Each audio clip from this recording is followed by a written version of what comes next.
The Miami Heat's offseason moves have largely revolved around maintaining flexibility.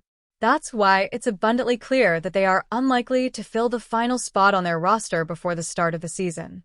A move that will give the team even more flexibility this season. Keeping an open roster spot would fall right in line with how the Heat has operated this summer.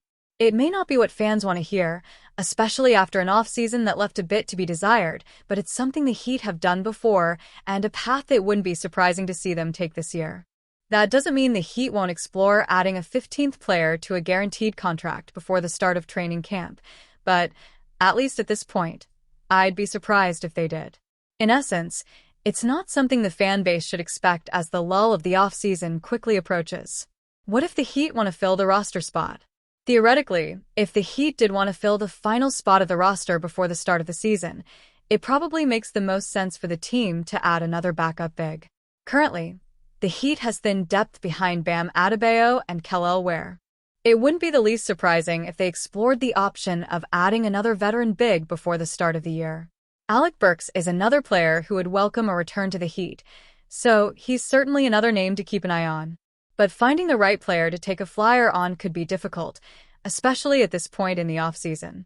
For what the Heat would be offering the veterans minimum, there simply aren't many reliable options available. And to be quite honest, it's probably more valuable for the Heat to keep a roster spot open than to commit to a player right now. What's working for the Heat is that they still have time. There's no need to rush a decision one way or another. Unless, of course, a player the Heat truly desires becomes available.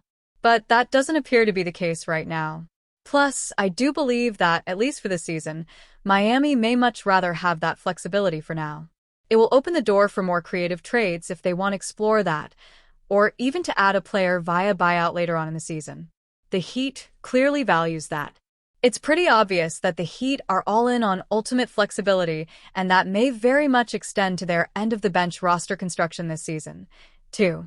The Miami Heat must make a big decision regarding the future of Tyler Herro this offseason. And there's one recent realization that the Heat may have made that could end up changing everything about what may lie ahead for both sides.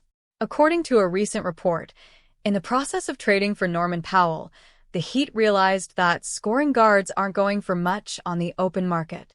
It paints a clear picture of what the Heat could be up against if they give Herro a huge contract extension, with the hopes of trading him in the future if an upgrade opportunity becomes available to them. At the very least, this is only going to give the Heat more pause before quickly handing Herro an extension. At least, it should. Herro is eligible for a monster extension with the Heat.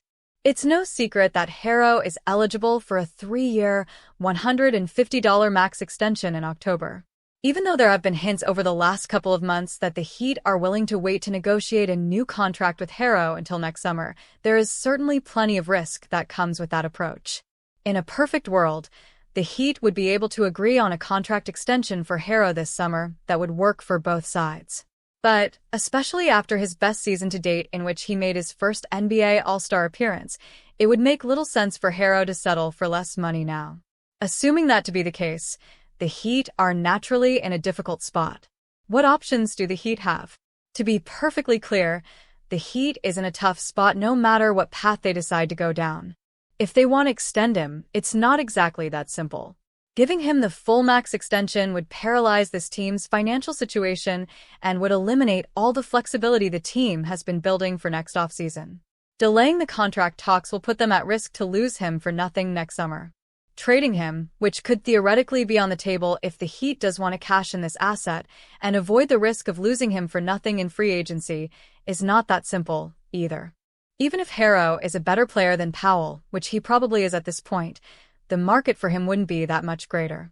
I suppose we can think of it this way.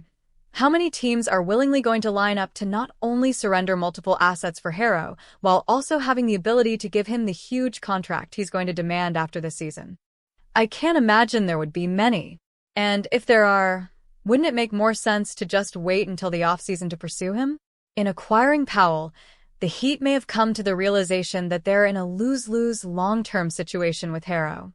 Is there a path where it all works out, with either the Herro agreeing to a discounted deal or in a scenario in which Miami is able to trade him for 2 first-round picks and expiring salary?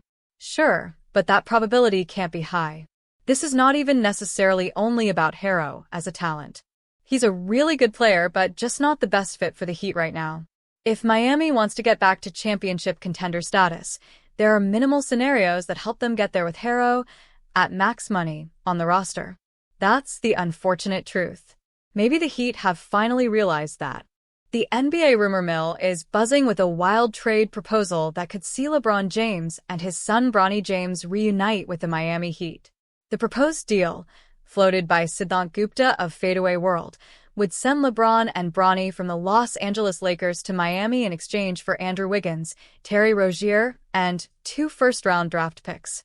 This blockbuster idea has sparked intense debate among fans and analysts alike. LeBron, who previously thrived with the Heat from 2010 to 2014, winning 2 championships alongside Dwayne Wade and Chris Bosh, could bring his veteran leadership back to South Beach. At 40, his skills remain elite, and pairing him with the Heat's young core could push the Heat, who finished 10th in the Eastern Conference last season, back into contention.